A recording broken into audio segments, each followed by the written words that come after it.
Welcome to the Blerdsnerds podcast.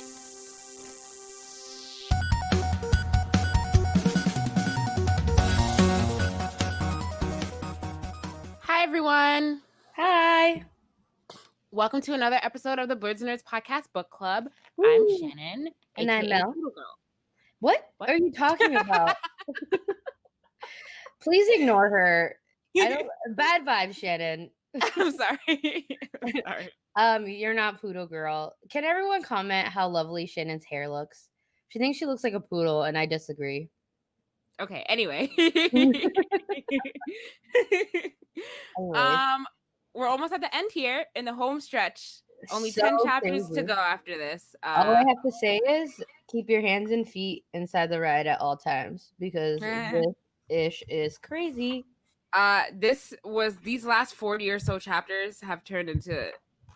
This book is just has been a book of people taking turns being unlikable. Yes,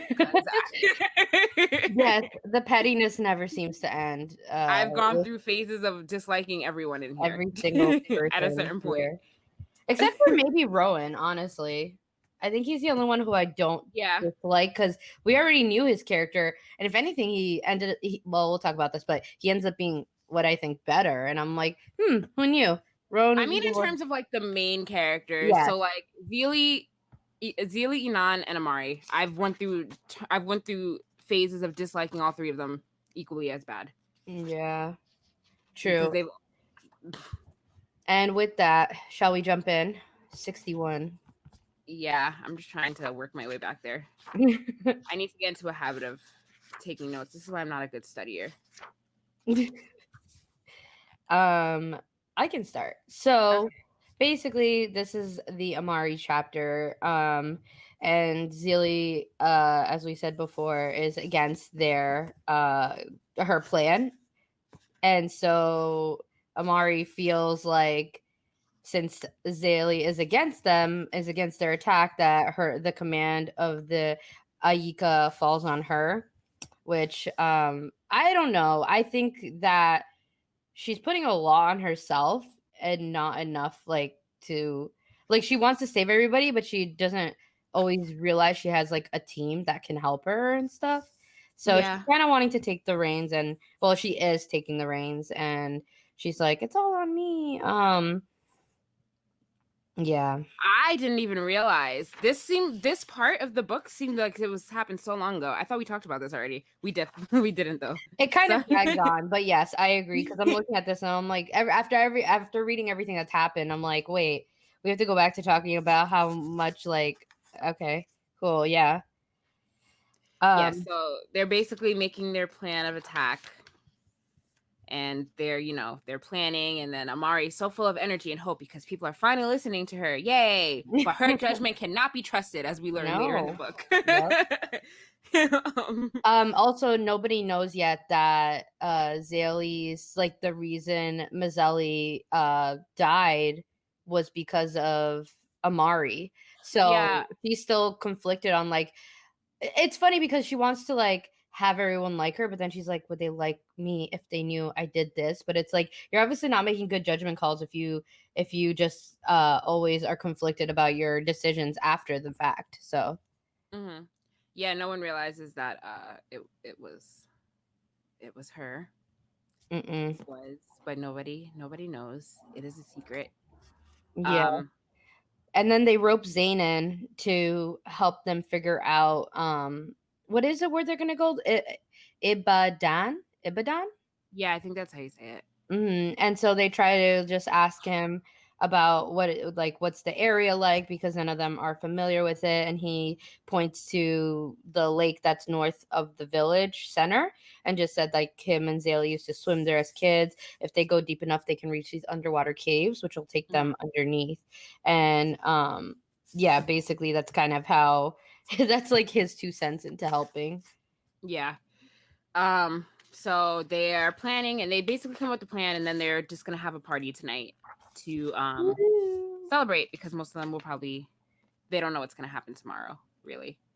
Yes. So very Final Supper vibes, and Mama Agba is giving them words of encouragement, saying like that this has been here for forever since magic was born, and that their ancestors would be proud. So she's like giving them a little pep talk, Yep.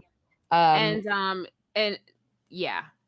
And then Right. Zaylee is still not there, so Yeah, Amari's like, my heart hurts that she's not here. I'm yeah, like, whatever, Amari. yeah, Sure, your heart hurts. Sure. yeah. Anyway, chapter 62.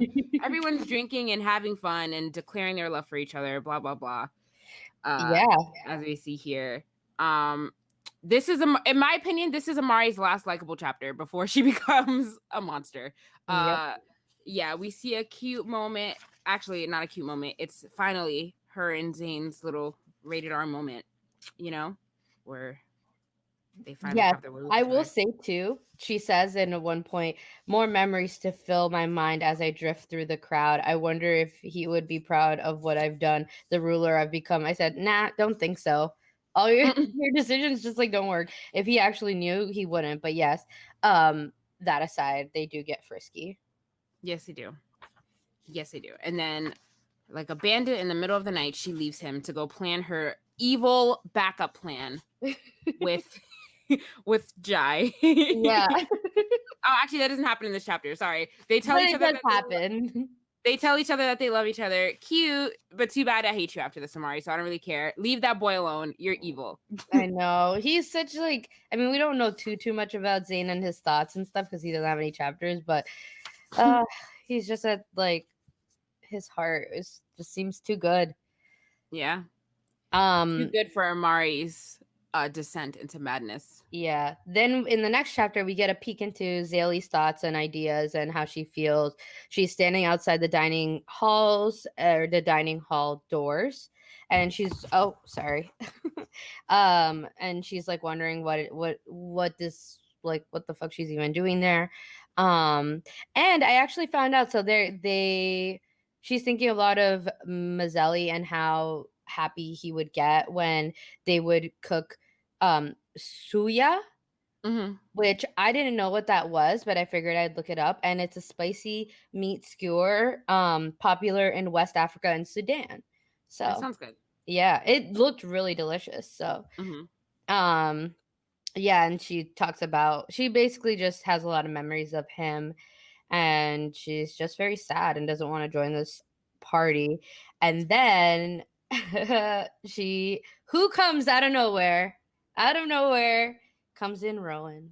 Yes. So this little adventure that they go on. Well, sorry, I zoned out for a second. So yeah, she's still mad at Mama Agua. Yes. Rowan shows up with kind of sad. She's an elderly woman. She was just trying to save her life. Leave her alone. I know. She sounds so heartbreaking. I'm like, I'm gonna give you a hug. But yeah, Rowan's back again. And this little adventure that they go on, I really did not understand what was happening at first. And I was like, okay. I thought he was trying to kidnap her or something. I know. He's like, I have 2 bags. Put this on your head. It's like, what? Yeah. I mean, she went with him, so she's not that scared. But what they end up doing sounds kind of cool. They're like underwater and looking at all the wildlife under the water. He like lights everything up with these net things, and then a whale comes, and then they attach themselves to the whale and use the whale as a vehicle to see the ocean. That looks like fun. That does sound like fun. Yeah. Yeah. I thought that sea turtle was really cool. And he did all of that so that she would smile. That's very cute. That's nice. That's cute. He did not deserve the emotional battering ram that she then smacked at him later on, but we haven't seen that yet. No. Yeah, she's very, very, very sad. But following that, we have Anon, who's getting ready for his battle plans. He has his little maps on the table, and he's like, oh, reality, it's sinking in.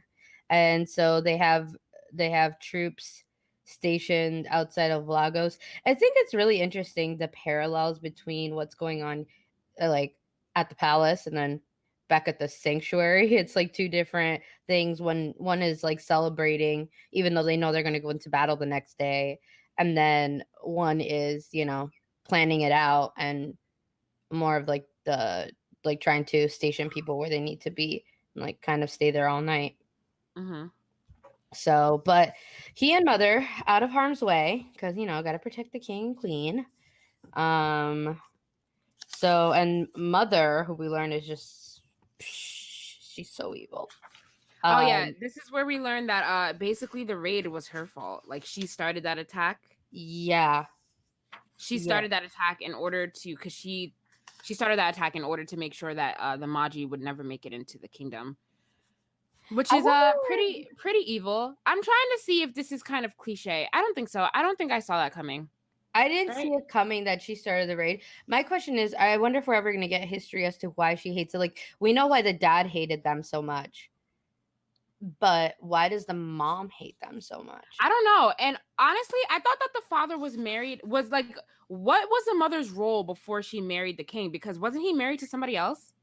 That's what I got from it as well. I thought so, but I can't remember. He definitely was. He had like a whole other family before the raid, and like basically they were all affair. He had like a little mistress. No, he had like a family. He had kids and he had a wife. And they all died? They all died in that attack, I think. So the attack that caused the raid. So I don't really just wanted to become queen. And she was like friends with him and then like, oh, your wife and kids died. Let me be your person, I honestly don't know. I don't know. Really don't. I'm kind of confused as to what role she played in his life prior to that. Yeah. Because they weren't her kids that he had. So I don't really know. Yeah, I hope that we can figure that out because I think that would make a lot of things more clear. Because I was like, why does she have such a hatred? And then when they throw in the part about how she started the raid, and I was like, what? And then I was like, okay, so why does she actually hate them? Because this just seems like a woman who's just hateful and wanted to be queen. Yeah, I don't really understand. And I don't get it. It kind of seems like a small plot hole, but I don't know. I guess we'll find out. Yeah. Maybe the third book will tell. Yeah. Or maybe it'll be in this book. Who knows? I guess we'll just stay tuned. There's only 10 chapters left. Yeah. So. Yeah, so basically the reason everybody's still fighting to this day is because of Mother. The mother started it. The mother, he realizes Damn it, Nihonda. He realizes that Nihonda is responsible for Ajore's family's death also. So that's kind of crazy because Ajore has been very close to their family for so long. So Yep. Yikes. Yeah. Back at the sanctuary, Zalia and Rowan make their way back home and they just walk past all these drunk, passed out people who never made it back to their beds. And they try to have a little bit of a moment.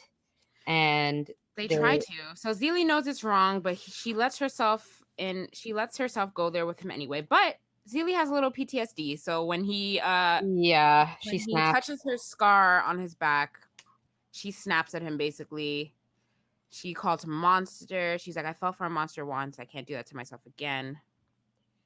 And no. Sorry. She said that to him when they were still flirting around with each other, actually. Yeah. So she knows that Rowan is the way that he is. But even though Rowan, I think, is a very acceptable character for her right now. But anyway, she forces herself to say that like it's right. So like they go inside and then like they're starting to do, like whatever they're doing. And then so she starts hyperventilating and stuff when he touches her scar on her back. And then what does she say? And then poor Rowan, he's just like, what did I do? So confused. He just wants an explanation. And then she's just like, you should leave. And then she's like, I don't care about you. You're just a mercenary, just a monster for hire. At least Sinan was a king. At least he believed that. I was like, whoa, that's mean. Because she hates Anon so much that now she's like, when you hate someone so much and you're like, and all of a sudden you say you're worse than the person that I like really hate. That's mean. That's bad. It was pretty brutal. That was pretty brutal. And he's like, what? He's like, confused. Rightfully so. Yes. Safe to say they did not do anything that night. Yes, they did not. So, in this chapter, so Amari, this is the aftermath of Amari and Zane. So Amari wakes up in Inan's dreamscape, and he's trying to tell her that he concedes and that he doesn't want any part in this war anymore because of what he learned that the mother did. And if I was him, I would have really tried my hardest to just get that information out. Like, even if Amari wasn't listening to him, like, just yell it out. Like, just say that the information is out there and she's aware of what's happening, you know? Yeah, I don't know why he chose not to, like, just say everything. Yeah. Knowing what he knows. He was just kind of like, he's saying something that she's obviously not going to listen to. It's just like, yeah, mother is bad. It can end with us. And she's just like, you already tried to attack my people or my new people. So no, you know? Yeah. And so one could argue that that was a mistake for Inan to do, because I think that really fueled Amari's anger, because when she woke up from that dreamscape, that's when she went to Jai's room to cook up this really evil and diabolical plan with him. Yeah, clearly we didn't know the extent of it once we saw it like play out or read it play out later on. I was like, oh, I just thought it was something small, and then it wasn't. I can't believe that they really had the nerve to do that. It's so crazy. Isn't that crazy? So Amari's chapter continues after that, and this is now 4 days later. Oh, so I lied earlier. I thought the party was the night before. They were just gonna like go like hungover into battle, but just kidding. 4 days after. No. It says after 4 days of tunneling, so it was the day after. Oh, it was the day after. Ooh. Yeah, but they were just tunneling for 4 days. Gotcha. Oh, because of all the mountains and stuff like that. That makes sense. This, I kind of get a little confused trying to visualize how this actually happened. I get the tunneling through the mountains part, but later with the water and all that. Yeah, I don't really. It gets hard to visualize like what is actually happening. Yeah. So it takes a little while to sort of set like how that could be. Yeah. So just to recap their plan, because we didn't really actually say it out loud. So all the elders went to Ibadan because that's where the queen and Anan are hiding. That's where they got word that they were hiding, because that's what Rowan told Amari. And then all of the other soldiers went to, what is the name of the capital? I don't remember. I don't remember either. Lagos? Huh? Lagos? Yes, all the soldiers went to Lagos to kind of like create a diversion, because they think that everyone's in Lagos.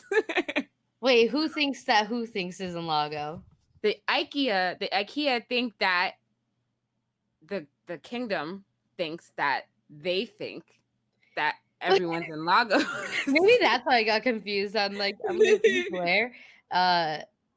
Sure. But we learned that it was all part of their plan to begin with. So it's like they know that we know that they know that we know. Exactly. Yeah. Exactly. So yes, basically they were kind of fooled. Yes, they were fooled, but they don't know that yet. Anyway, so they're tunneling through. Zane offers to go into, because he knows the village and stuff, and Zaylee says, no, I'll go, and basically throws in Amari's face like, I'm not gonna let my brother die for you. Yeah, and he would have, because Amari would have still unleashed her attack. Isn't that crazy? And then Zaylee would have probably like slit her throat open or something. I think it's also very it's very like weird that her dad's voice keeps going into her head when she knows how much of a monster her dad is. So I'm almost like, are you really that different? I mean, neither of them are that different, really. Yeah. I just think that it's easy to call someone a monster when you're not in the same positions as them. Yeah. But then I think you can see that like she's starting to realize that, you know, it's just the way that it is, you know, unfortunately. Yeah, it is unfortunate. Yeah, so she tries to like sort of use that as an opportunity to walk up to Zaylee, and she said, thanks. She smiles. You didn't have to volunteer. And that's when she says, like, I don't want you to kill my brother, basically. And I think that was pretty spot on, Zaylee. Pretty spot on. Yep. I think yes. A lot of yes. And Rowan and her then get stuck on this little mission together, and he is not not having it. Like with He's not having even it. looking at her, which rightfully so, because I mean, again, I feel bad because she obviously has a lot of PTSD and like her friend just died and all this stuff. But Rowan didn't deserve that, and I think he's just confused on what he did. And then getting compared to Anand, oof, Yeah. that's probably like a sting in the heart. Yeah. So basically they go on with their plan. This is where I get confused on like how this water. So there's a river around Ibadan. I guess so. Or maybe there's water underneath the mountains. I don't know. Yeah, I guess that's what I'm confused about, is how, because it says, so just so everyone has context, now continues her chant, manipulating the water around them. It closes above their head. So are they under the water and it's just like a Yeah, I bubble think they're now watching? I think that they're under the water. Okay. I guess that's what I was sort of confused about. So yeah, they're sort of walking, unfortunately, into their doom. So Anon. Oh yeah, so basically Anand is really mad at his mother. And so he goes away from her and Adroy follows. Yes. And then there's another general called Faiza that hands Anon this roll of parchment that says the Ayika are getting closer to the borders of Lagos. Mm-hmm. And mother just wants to verify that the soldiers are still in position. Every single one. Don't worry, you're my queen. They are all good.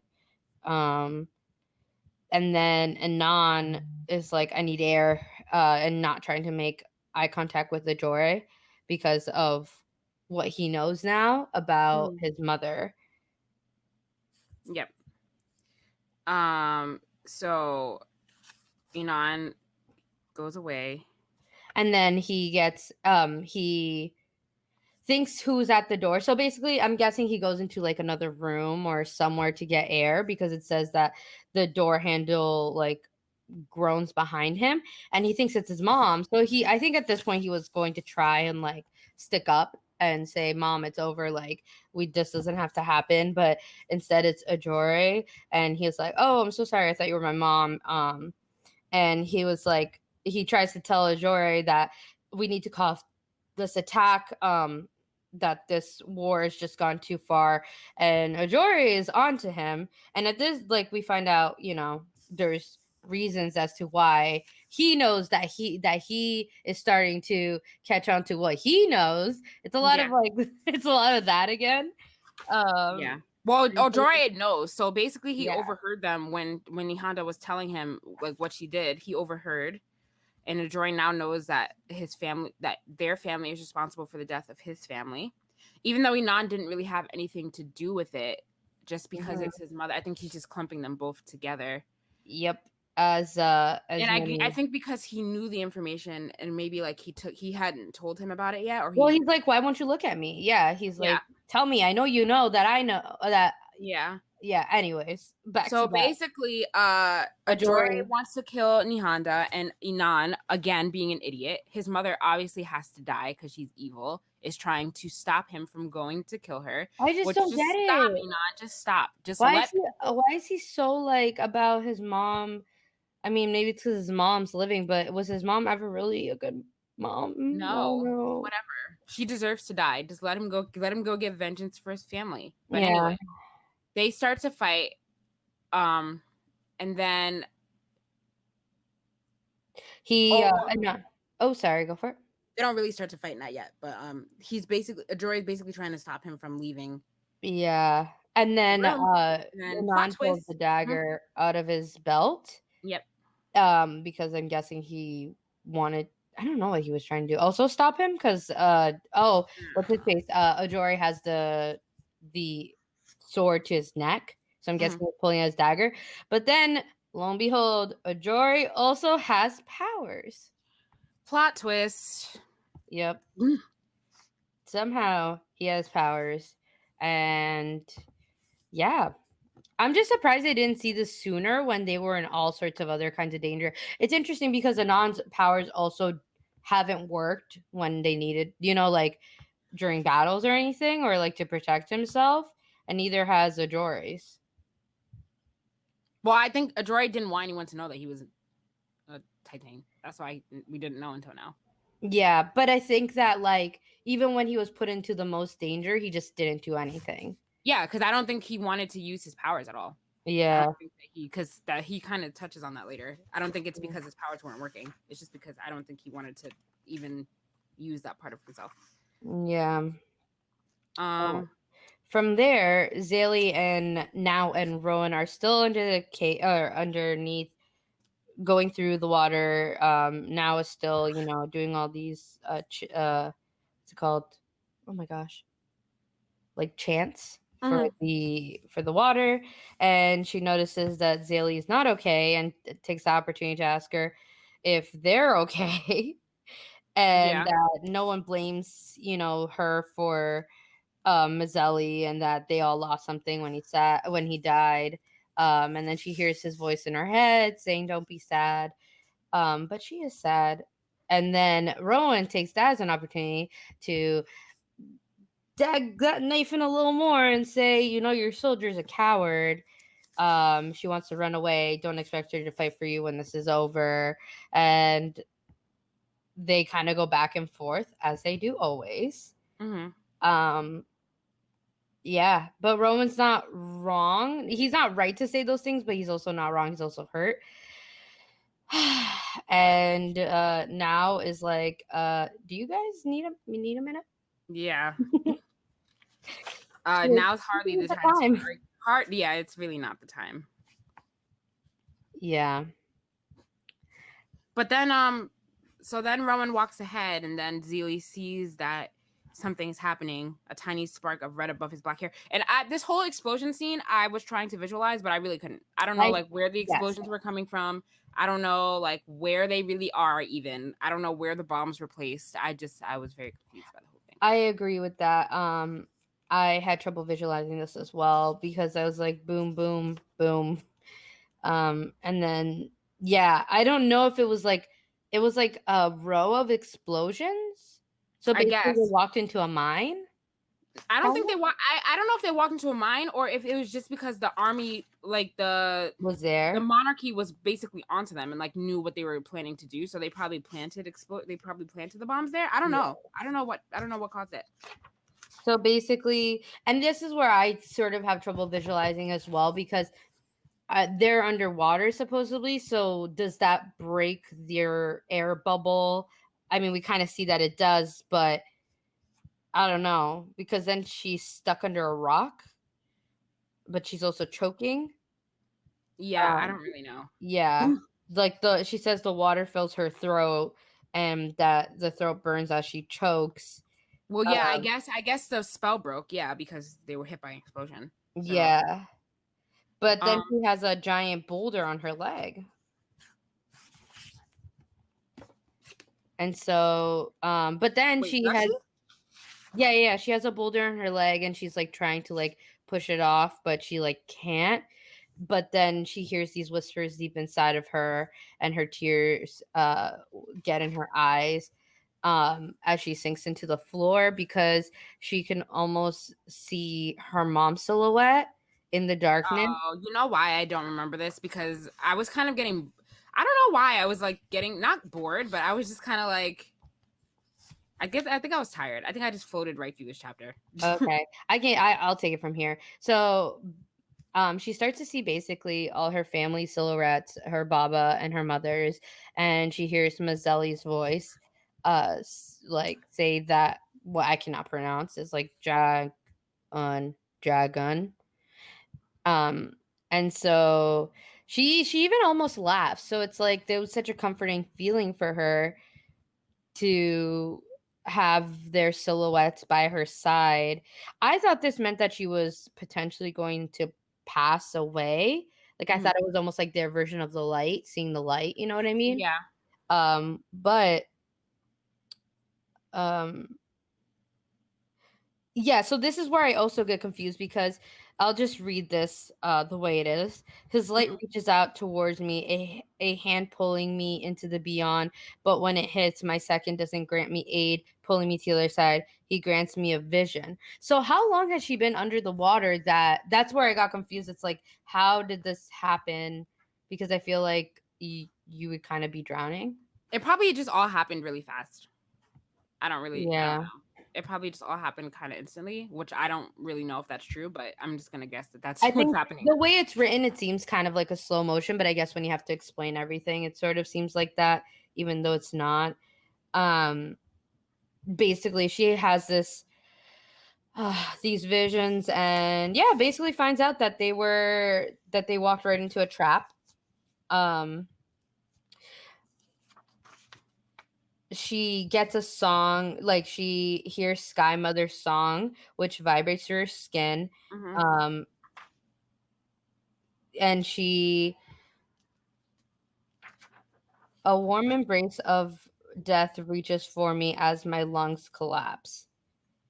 Yeah, so basically she doesn't know how much more she can hold off. Yeah, Meanwhile, with boulders still on her leg. but Um somehow she escapes. It's fine. yes. It's okay. It's okay. Well, Lots she of does bad. actually she does get away. So she can feel the boulder cutting through her leg, and so she's she does gasp and her leg breaks free Okay. and her arms start to move as well. Lots of dramatic things are happening, in other words. So Yep. it's cool, right? Next Yeah. chapter, Inan still reveling in the fact that Adroy is a Titan, and he didn't know. So they're basically fighting. Yeah. So Adroy says, "I hated myself. I hated what I had become. I thought magic was a problem, but it was you and your mother all along." Yes, Adroy, you were right about that. It was. It was. Your anger is absolutely deserved. So And Inan is then kind of like in shock because Adroy basically he's basically like a monster now. Like he's so consumed in anger and vengeance that he is unrecognizable. So anyway, they're fighting. Uh and then Metal's mother flying comes in. everywhere. Yeah, Mother Nihanda comes in and then throws a big rock into his stomach, and he's Yep. basically bleeding out, and he's dead. That was very Yeah. anticlimactic. Yes. But mother wants to get healers for Anon. Of course, Yes. of course. So Anon's like, oh my gosh, my friend died. Mhm. Next we have Zaylee again, Mhm. who she's still she can finally get some air and like Mhm. breathe, but still can't fully breathe because choking. Um, but the moonstone seems to be kicking in, so that has lit up her skin, letting her way through the dark. Mhm. Only one life pulses through the water's depths. So she is okay. I guess I'm also confused about the fact that like, where's now? Does now go back up or I think they just got separated by all the rocks falling because of the explosion. yeah? But So, she goes back for Rowan, and I'm surprised she's not trying to look for now as well. is it because she sees Rowan? Maybe because he was in front of her. I think Uh, so. So wait, hold on. but Rowan reaches out and squeezes her wrist, and the last few bubbles come out from his lips. Um, and so even though she can't obviously, No, it's because sorry. She says now was furthest from the blast, but the cave collapsed right above Rowan's head. So she's just putting two and two together that now is probably safe, but Rowan's Mhm. probably not. Yeah. Okay. And so I'll just read this. Purple shadows spread like ink through the water as Rowan's eyes roll back. My shadows push against the stone, but they are too weak. Too slow. Rowan's limbs start to float. There's only one way to break him free. So basically, She there's cuts off his arm. yeah, and she sends a prayer to Oya and closes her eyes, and yeah, she's up the last of her breath to try and save him, Mm-hmm. which is crazy. And So so she cuts off his arm because his arm was trapped under a rock, and then so he has no arm anymore. So then she brings him up to surface, and she's terrified that he is going to die. She says, "I won't lose another person I love." So now she loves Rowan. Don't know when that happened, but okay. Yeah, Yes. yes.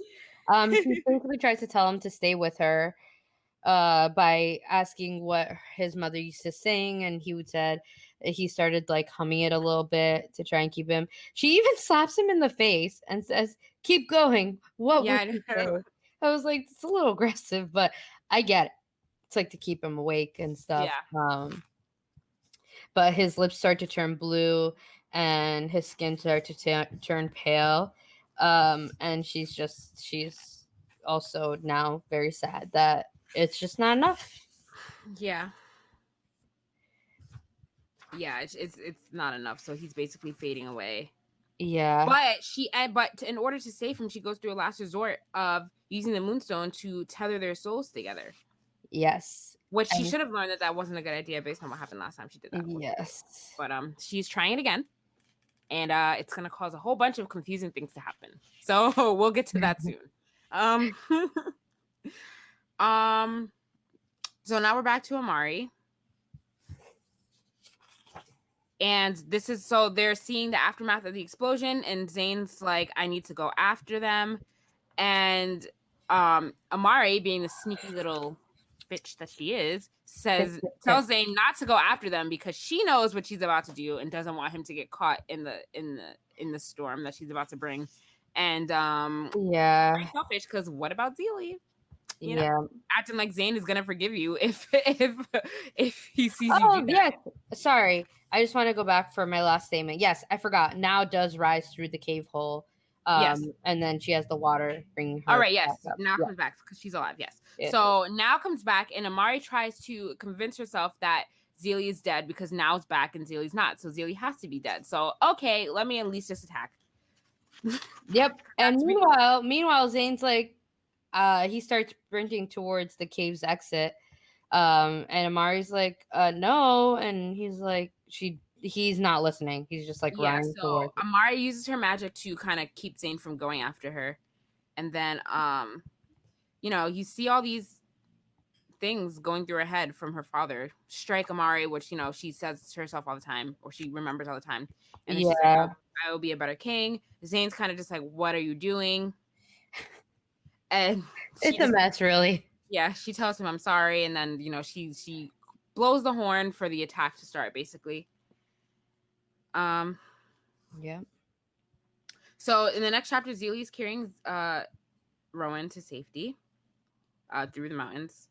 So she hears she's basically trying to like push on so that they can get to safety so that she can try to help him. She's like, I don't know how long we have before the connection eats to us both, but the command to live still breathes within me, a fire burning brighter than it ever was. But then she hears the horn, and she recognizes it as one of the IKEA horn. And so she puts Rowan down to try to see what's happening. And then she sees a large like wind enclosure, like a dome, basically. And then she sees it starting to fill up with the gas of a cancer. So it's like a gas full of like instant kill sickness kind of thing. Yeah. So she sees it coming. So she's like, what is Amari doing? He's like what? Yeah, because the original bell or whatever, the siren that she heard, she expected it to be the queens and waiting for her titans to descend. But I think that's where she starts getting confused. It's like, she recognizes. She recognizes the horn as their own horn. Mm-hmm. So basically, the cloud is coming towards the village. Yes. And then so Zelie is then trying to protect. She's trying to warn as many villagers as she can to run. Yep. And to like get to safety. So she uses her shadow so that she can reach the village faster. I couldn't really visualize what she was using. I thought yes, because then people come. I don't know. It's kind of confusing with what exactly happened and like how she gets them. She ends up dragging Rowan over the edge, but I thought they were on land. I think they're on a cliff. They're on a cliff, but they were just underwater. Yeah, but she had to. I know she pulled them out of there, but like And then, but then she was carrying him. That's what she was saying. She was I guess dragging they him. swam up to the surface because wasn't the whole point of Well, yeah, having they after she severed his arm off, they swam Yeah. up to the surface, and then she took him out of the water, and then they were going up a hill, I guess. Yeah. Interesting.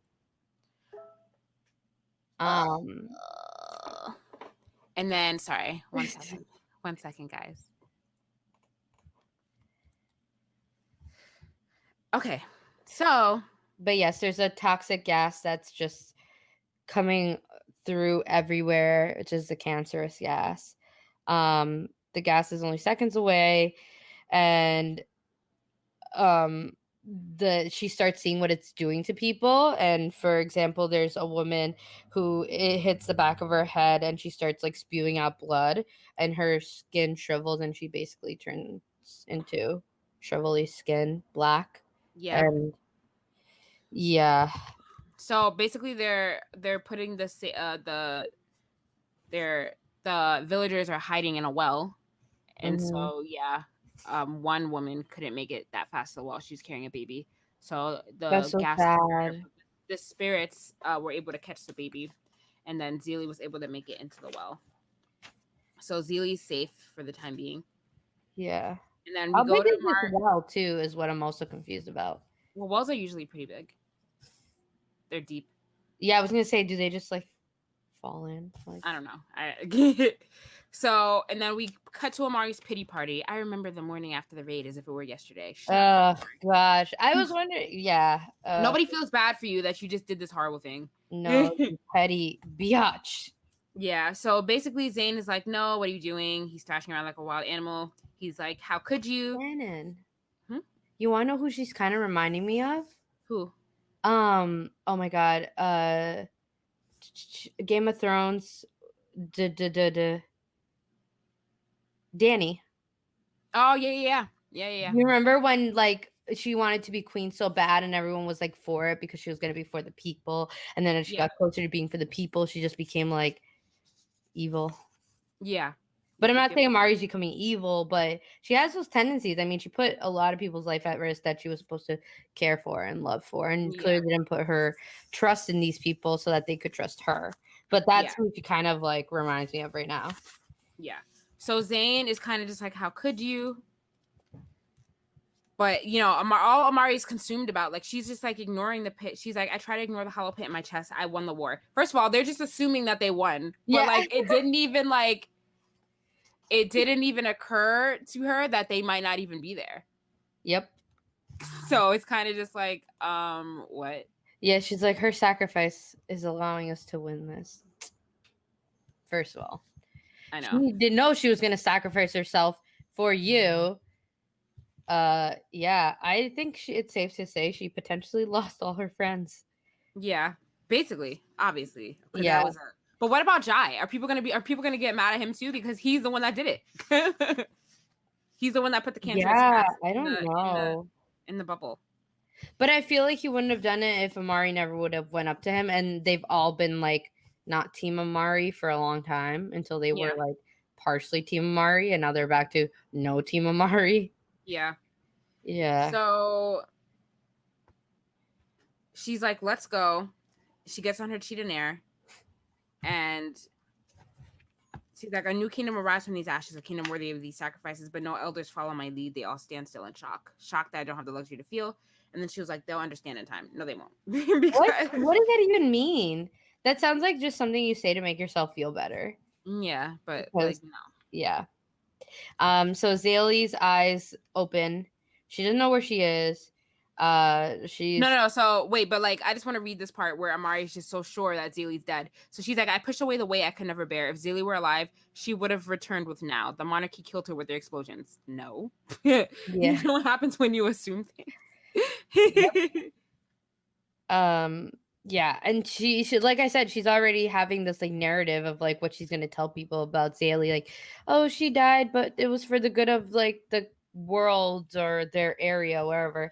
And yeah, I honestly can't feel bad for Amari at this point. Like what she did was really crazy and ridiculous, and she has been written off in my books. Don't know if she can redeem herself, honestly. I don't know either, and actually, I don't know if she can with a lot of these people. I will almost, because clearly a lot of these characters just like live, like the main characters, if they don't like, if she doesn't pay for this in some way, I'm gonna be kind of mad that she just kind of like got the easy way out. Like if they just all become friends again and like we're supposed to like her, because I'm sorry, I don't think I could like someone after this as much. No, Like, how can you trust a person like that to be on the throne? You know? exactly, and in 10 chapters, like how do you know? It's Yeah, gonna take more exactly. than 10 chapters to prove my love.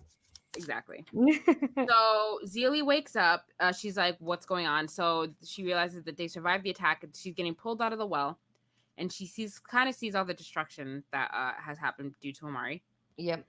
An older woman. Rowan is still alive. We learn right now. But we see that he's growing weaker by the second. Like their connection is growing weaker by the second. So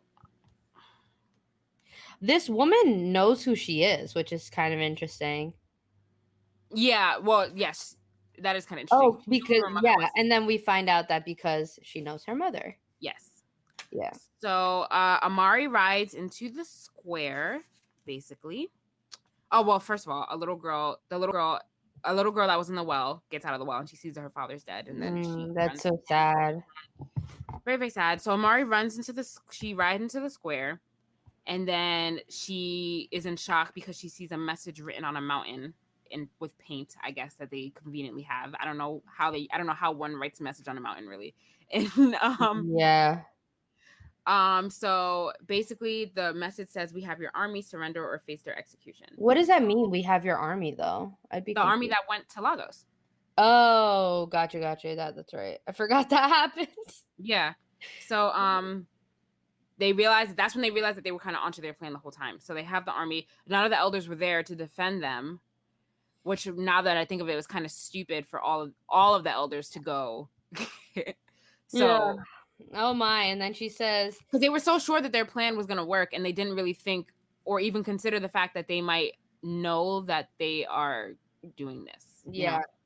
And so basically she's like, oh yes, that they've lost the war, basically. Yes, the monarchy outmaneuvered if they've lost the war. Yep. So Inan wakes up, we're back to Inan. He realized that Ajori is dead. At this point, I totally forgot that even happened because so much other stuff happened before the next Inan chapter. Yeah. Yeah. Mom basically tells him that they captured the army and that they basically won the war. Mm-hmm. And then Inan, I guess, is relieved that it's over, but like upset that Ajori is dead. Yeah. And the mother's like, "Do not grieve him. Do not let that traitor twist your mind. After everything we did for that boy, you think he could show a modicum of restraint?" First of all, the nerve of her, because she killed his family. And then he's just like, "What?" He's like, "He was right. We are poison." Yeah, he's like, "You killed his family. You killed him. And they are poison. Like, they are. Yeah. It's totally and truly completely accurate. They are." Yeah, and she's like, "No, Anon, we're rulers. We are victors." And I'm like, what? They're poison. And even though Anon doesn't really agree with a lot of stuff that they do, he still allows it to happen because he has a weak backbone. So he's also poison in that respect. So very true. Yes. And then he's like, "I have no pity for their family. I'm like over it. I'm over them." But he's like, "I wanted to be the king my father couldn't be. All I did was finish his work." Yes, Anon, because you didn't stick up for what you thought was right. You just did what mother wanted to do. Yep, exactly. So chapter 79, he's like, "Denial is all that I have, all that I am. It carries me from blackened corpse to blackened corpse to the message written on the mountain." This is Amari. Mm-hmm. So it doesn't take long to find the place Inan and mother planned their attack. The tunnels she dug beneath the Ahiri and that they used to escape the village. While they drew our strongest warriors here, those we most needed to protect were left defenseless. So she realized that her plan wasn't as foolproof as she thought it was. Nope, Amari, because I don't know. I have no words for her anymore.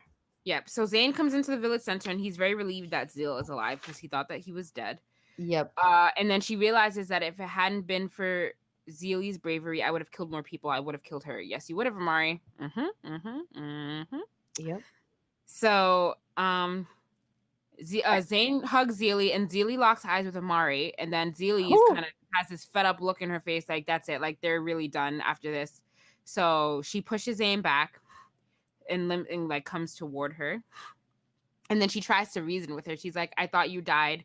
When now came back alone, I was sure you were both gone. But like, she doesn't really even care about all the other people she that was she say, killed. sorry, I did this to you guys. Like, we had no idea. She's like, So I just thought you were dead. You're alive? Yep. So Zealy,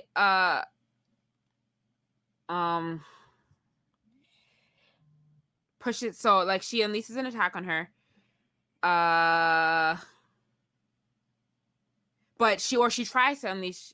Yes, she unleashes an attack on her. Yeah. And when she falls to the when Amari falls to the ground, Zealy starts to charge, but then she basically stops because I think everything that she went through just now, it kind of has put a toll on her body, and the fact that her life force is tethered to Rowan's now is probably taking a toll on her. So she's injured basically. Meanwhile, they take Amari in. They say, lock her up. Yep. She deserves to be locked up. Yeah. So Zane looks at her and then he walks away because he deserves it. I'm about it. Yep. Amari, I don't feel bad for you. This is entirely your fault. Completely 100%. No one else ruined this whole thing but you. Entirely your fault. Yes, and we shall walk away from you too. Yes. So the next chapter, this next chapter was so confusing. I was so confused. I understand basically what happened at the end result, but I was just very confused reading it. I was like, what's happening? I was like, okay, so Rowan is basically, her and Rowan are basically dying, and she doesn't have enough energy to break the life force between them. So what happens, I guess, is that she latches on to 3 more people's life forces. Yeah, so basically what they can do, apparently they're just rolling the dice on this, is that they're grabbing onto, Zane offers, and they're like, what? You're crazy. You're just some mere peasant boy who has no powers. And so they're just like, but here's what we're going to do. We're going to do Connie and Kamaru, sorry.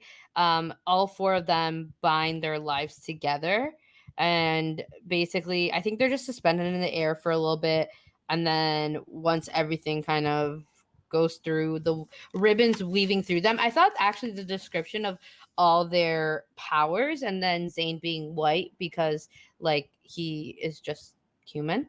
And doesn't have these like extra powers. I thought that was actually really lovely written, like really, really nicely written.